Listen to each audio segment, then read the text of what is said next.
Hola, ¿qué tal amigos de YouTube? Tengan una cordial bienvenida a un nuevo video de este canal. Hoy en este canal les enseñaré una aplicación para que le puedan quitar el fondo a sus fotos de imagen favorita para que la peguen en su banner o la hagan transparente.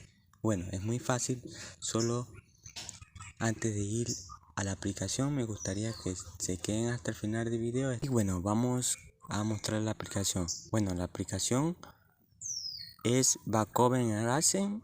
Es una de las muy buena aplicación que he usado para quitarles el fondo a mis fotos o a mi imagen. Ya les voy a mostrar lo que es por dentro. Así la interfaz por dentro nos permite tomar una foto y ahí comenzarla a quitarle su fondo, pero en mi caso no la voy a tomar.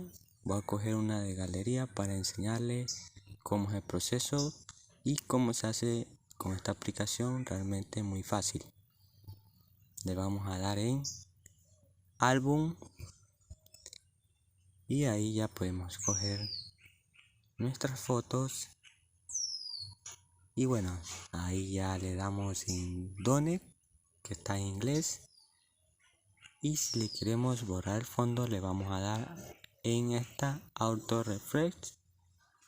Y como ven amigos, automáticamente ya la aplicación le quita el fondo de una manera fácil y sencilla para que ustedes la puedan pegar en una portada de canal de YouTube o de Facebook, de Instagram. Ya la pueden hacer transparente, que a veces se los complica pegar una foto porque no sabemos cómo quitarle el fondo. Y bueno, con esta aplicación es muy fácil y sobre todo que es muy didáctica, tiene muchas herramientas, pero no se las voy a estar mostrando porque no quiero hacer muy largo este videito. Y bueno, si le quieren guardar, solo le dan en Done de nuevo